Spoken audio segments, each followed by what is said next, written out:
This movie has Wes Anderson's paw prints all over it.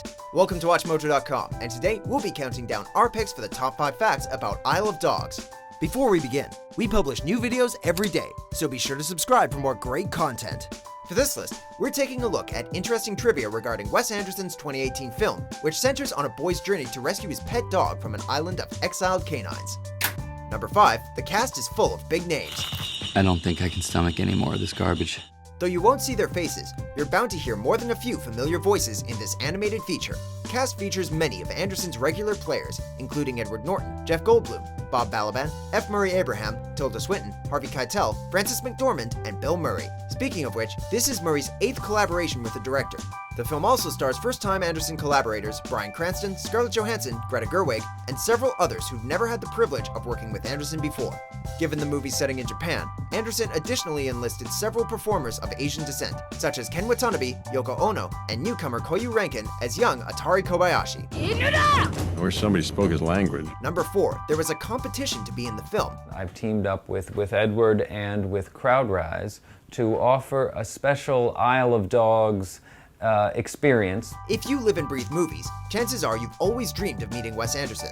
The director offered his fans the opportunity of a lifetime through a campaign on CrowdRise, which Edward Norton co-founded. By donating $10 or more to Martin Scorsese's The Film Foundation, a non-profit group devoted to film preservation, a lucky winner would get to visit the movie set in London and even voice one of the dogs. Barking, howling, and whimpering may be required. Additional prizes included a Criterion Collection DVD signed by Wes, as well as a signed copy of the Wes Anderson collection book. In the end, the campaign reportedly raised over $250,000, helping to keep film history alive. So thank you very much for your support, and you can read all about the project here on this page. Number 3, it's stop-motion animated. We're a pack of scary, indestructible alpha dogs. Wes Anderson possesses one of the most unique visual styles of any director working today. He has incorporated stop-motion animation and miniatures into many of his projects, including The Life Aquatic with Steve Zissou and The Grand Budapest Hotel. Anderson went all out in 2009 with the Oscar-nominated Fantastic Mr. Fox. Why did you lie to me? Because I'm a wild animal. Based on Roald Dahl's beloved children's novel, this was not only Anderson's first film adaptation, but also his first full-length stop-motion animated feature. Anderson returns to the realm of stop-motion in Isle of Dogs. While Anderson has acknowledged that CG animated films tend to be more successful at the box office, the handmade charm and texture of stop-motion has always been magical to him. Well, I was always interested in stop motion. I just like the kind of handmade feeling, or that it actually is handmade. Number 2, the film may be Anderson's apology to dog lovers. There seems to be a running gag in Anderson's movies that if you're an animal, specifically a dog, you won't live to see the end credits. In The Royal Tenenbaums, Buckley gets run over by a car.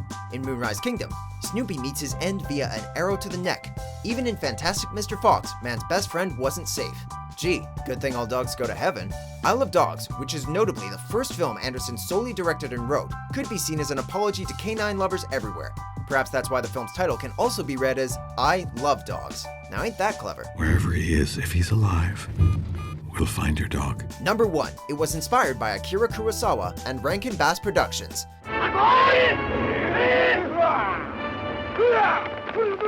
When most people think of films like Seven Samurai and Ran, stop-motion Christmas specials aren't the next thing that come to mind.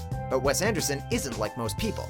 Anderson has cited legendary filmmaker Akira Kurosawa as a key inspiration for Isle of Dogs. This is not only evident from the film's Japanese setting, but also the poster, which simply screams Kurosawa's signature touch. Anderson additionally acknowledged stop-motion master Ray Harryhausen, and especially the works of Rankin Bass Productions. The titular Isle of Dogs could actually be seen as a modern island of misfit toys. We're on the island of misfit toys. The film's unusual premise feels like something that could have come from the minds behind Rudolph and Frosty's Christmas in July. Believe it or not, Rudolph's nose went out. And all because of something that started years and years ago. Do you agree with our picks? Check out these other great clips from WatchMojo and subscribe for new videos every day.